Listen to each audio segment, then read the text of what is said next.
You may feel like you've seen this review before, but I promise, you haven't. The New Balance FuelCell Rebel version 4 is a spicy fast, light training and racing shoe that packs a punch in a small package.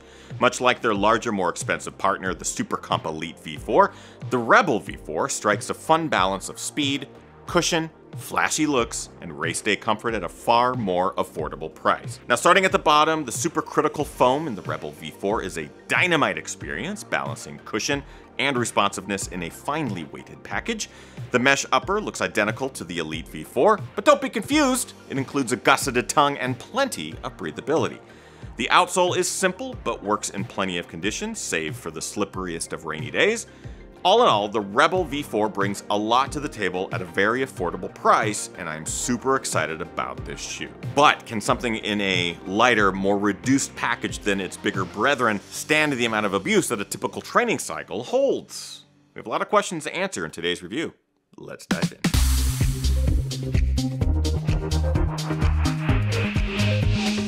Ginger Runner.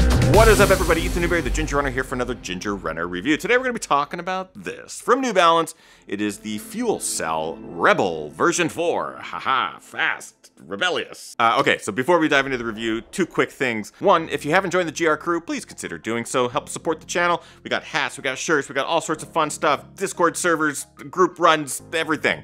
It's a lot of fun. The community is amazing. The people are rad, and it supports everyone, including yourself. Check it out. Second, the FTC requires that I tell you that this shoe was provided for review by Running Warehouse. I'm under no obligation to say anything positive or negative about this shoe. I am not financially compensated in any way for anything that I say in this review. No one has to approve what I say. I get to say whatever I want, and you get to be the first to see it. That's pretty much it. So give yourself a pat on the back. That part of your back. Right there. And let's dive in. I always talk about the things I like, dislike in all the products that I review. We call it the basics. Today's no different. We're gonna start with the things that I like. I am in a goofy mood today. I do not know why. Okay, so first, it's fast. The shoe is pretty reduced. There's no carbon plate or anything like that, but the cushion, the midsole, is super fun. That super critical midsole makes for a fast ride. So I definitely think this is the type of shoe that I would want to run in like a fast 10K, maybe even a half marathon, because that midsole is cushy and fast and responsive, and it just wants to propel you forward. It's just a really fun, fast, kind of low ride. I like it. The midsole, I already talked about it. This super critical midsole material is better than I expected. The first New Balance that I ran in the last quarter or so was the Super Comp Elite V4, so that has the carbon plate. This shoe right here. Can you tell the difference? Probably not. So this shoe has a carbon plate, this shoe does not. Running in this shoe first may have done this one a disservice because you get all of that cushion plus the carbon plate, the propulsive goodness, but you know, it's freaking expensive. The Rebel comes in at a lower stack height, a bit more ground feel, but boy does it feel good underfoot, and that midsole has a huge component in that good feeling. It's all good, baby. Which ultimately brings me to, it feels like a more expensive shoe. So this shoe is $139, which is, you know, not cheap, but certainly at the low end of a running shoe spectrum these days. I will say New Balance's design and the materials that they're using in this shoe is so similar to the Super Comp Elite V4 that not only can you barely tell the visible difference, but underfoot, you still get a really fun sensation that you get in that almost double priced shoe.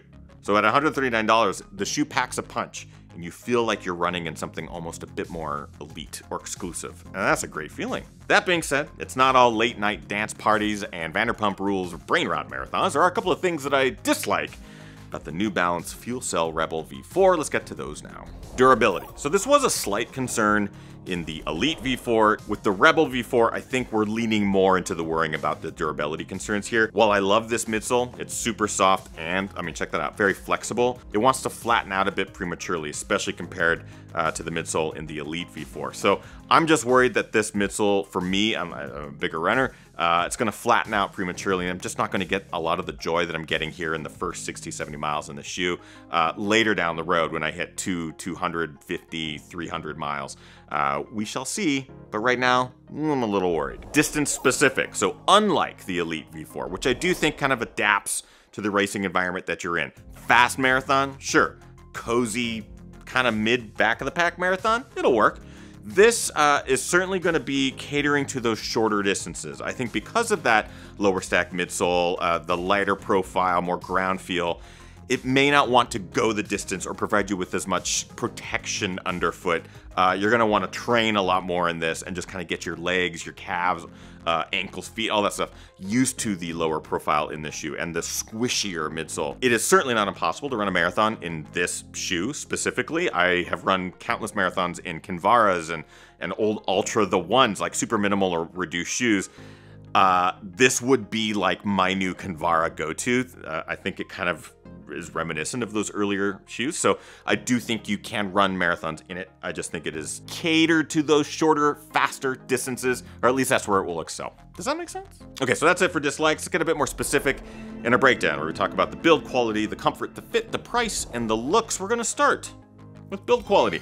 Like the Elite V4, I think the Rebel V4 is built well. I think this new upper material, this mesh, very breathable, very airy. You can kind of see through it, which is really nice. Where I am worried that the shoe will break down prematurely is certainly through the midsole. I think that's going to flatten out. I think some of the materials that they're using along the tongue and the gusset, a bit thinner, lighter, so that's going to come with maybe some detriments in its overall build quality, but so far holding up quite well. Comfort, it's a comfortable shoe. I've already talked about it. The midsole is its excelling point. Fit, I think we're talking about a more accommodating upper. New Balance, in my opinion, is at least more known for its more accommodating foot-shaped shoes. I've really loved the way the New Balances have fit, depending on the whether it's a trail shoe or a road shoe. In this case, no exception. I think it will work for a lot of different foot types. If you are looking for a super hyper narrow shoe, it may not be for you, but if you're also looking for a more wide and accommodating shoe, it may not be there. It's kind of right in the sweet spot, right in that middle area where it will work for a majority of foot types. Now, price at 139 bucks, that's at that lower end of the price spectrum. It's essentially half the price of its more elite brethren, the Elite V4 with the carbon plate, and that's a good thing because you do get a lot for very little. But when you take into account looks, I mean, we're talking about two shoes that look nearly identical, but are nearly double in price. Can you tell which one's which? What if I went like this? Which one's which? Yeah, I didn't move my arms or my hands, so yeah, this is the Rebel. While looks may not necessarily be a plus for the more expensive Elite V4, here, the shoe is half the price, but looks twice the price? So it's a plus. Bringing us finally to our conclusion. This shoe, the Rebel V4 from New Balance, is awesome. I have a lot of fun running in it. While I do prefer the expensive Elite V4, only because I think it provides a bit more protection and spunk, if you will, this is certainly no slouch, and I think you could get a lot of fun miles out of it, a lot of more training miles out of it. It'll certainly be distance specific. While I certainly would consider this like a 10-mile to 15-mile shoe, anything beyond that, I like to have a bit more support underfoot or a bit more cushioning underfoot to like kind of last those extra minutes and hours as you get further and further into a run. But it's still very fun, which brings us to the question, is the New Balance FuelCell Rebel V4 a buy, try, or a why? You can probably already tell by this point. It is a buy. I did give well, I don't want to spoil it, but go watch my Elite V4 review to see what I gave that one.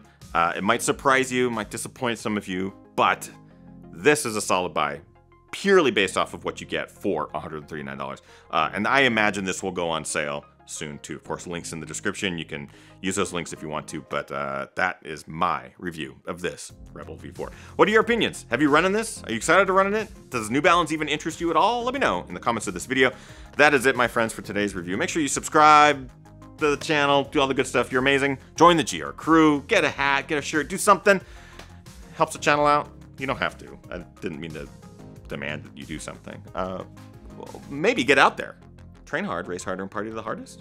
Is that a good compromise? We'll see you guys next week. Okay, bye-bye.